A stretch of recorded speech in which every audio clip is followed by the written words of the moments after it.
Completing story writing new contrivance of the muggers, অর্থাৎ ছিনতাইকারীদের নতুন কৌশল। এটি হচ্ছে কমপ্লিটিং স্টোরির টাইটেল। স্টোরিটি পড়া হচ্ছে lecture HSC English for today এই গাইডটি থেকে। স্টোরি শুরুতে বলা হচ্ছে, ইট was a bright morning of আগস্টের এটা ছিল একটা উজ্জ্বল দিন। The sun was piping in eastern Horizon of Dhaka সিটির উত্তরের দিগন্তে সূর্য উঁকি দিচ্ছিল। I was carrying a travel bag in my hand and walking along the Humayun road of Mohammadpur. আমি মোহাম্মদপুরের হুমায়ুন রোডে হাতে একটি ব্যাগ নিয়ে হাঁটছিলাম। The road was almost deserted, প্রায় রাস্তা ছিল জনশূন্য, কেউই ছিল না। I was afraid of the muggers, আমি ছিনতাইকারীদের ভয়ে ভীত ছিলাম। Suddenly I came across an aged bearded man who greeted me আসসালামু আলাইকুম and asked, where are you coming from? ওয়ালাইকুম আসসালাম, আই এম ফ্রম রংপুর। তখন একজন লোক আমাকে সালাম দিল এবং বলল, আপনি কোথা থেকে আসছেন? আমি উত্তর দিলাম, রংপুর থেকে আসছি। I replied instantly. He was then trying to come closer to me and wanted to know my destination. এরপর তিনি আমার কাছে আসলেন এবং আমাকে বললেন, আপনার গন্তব্য কোথায়? When I told him that I was going to Babar road, he misled me saying that there are 2 terrorists shot dead during a crossfire with the RAB last night. তখন তিনি আমাকে বললেন যে বাবর রোডের ওইদিকে তো রাস্তায় 2টা টেরোরিস্ট বা সন্ত্রাসী র্যাবের গুলিতে নিহত হয়েছেন। I could not think that I was being exploited by the gentleman. আমি ভাবতেই পারিনি যে লোকটি আমাকে ধোঁকা দিয়েছিল। In fact he was jogging with me as an agent of the muggers. আসলে তিনি ছিল ছিনতাইকারীদেরই একটা এজেন্ট, যিনি আমাকে মিসলিড করছিল।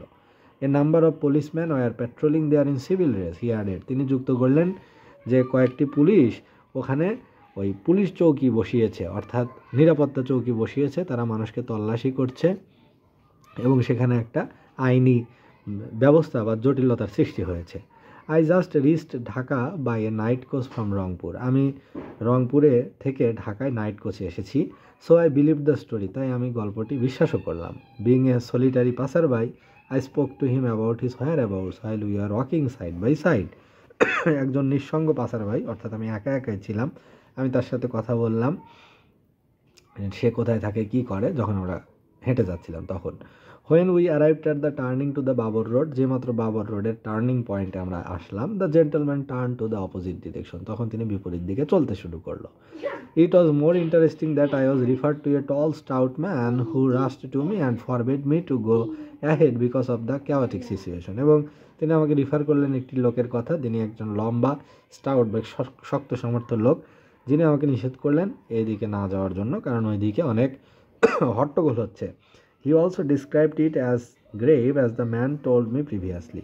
লোকটি আমাকে যেরকম ভয়ানক বর্ণনা দিচ্ছিল, এই লোকটিও আমাকে সেরকম বর্ণনাই দিল। As a stranger I was convinced at the contrivance and stepped in to the trap. আমি সেটা বিশ্বাসও করলাম এবং সেই ফাঁদে পা দিলাম। I was almost forcibly taken to a gentleman standing in front of a nearby building and introduced as a stranger. আমি মোটামুটি আমাকে জোরপূর্বক একটা বিল্ডিংয়ের নিকটে নিয়ে যাওয়া হলো এবং একটা ভদ্রলোকের সাথে পরিচয় করে দেওয়া হলো। The gentleman was also introduced to me as a police officer who greeted me saying আসসালামু আলাইকুম অ্যান্ড শোক হ্যান্ডস উইথ মি। লোকটি আমাকে পুলিশ অফিসার পরিচয় দিল এবং আমার সাথে হাত মেলালো।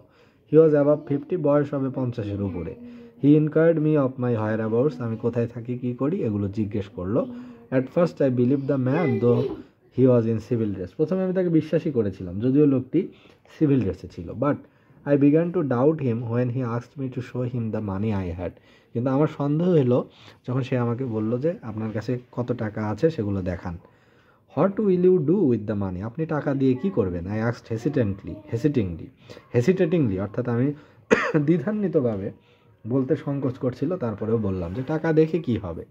We'll just check the money, said the officer. Officer বলল আমরা টাকা চেক করছি। I saw none around me to help. আমি আশেপাশে কাউকে হেল্প করতে দেখলাম না। So I did not try to hide anything from them and spoke the truth. তাই আমি সত্য বললাম, তাই কোনো কিছু লুকালাম না। I have only 5 notes of 500 টাকা in my pocket. আমার পকেটে 5টি 500 টাকার নোট ছিল।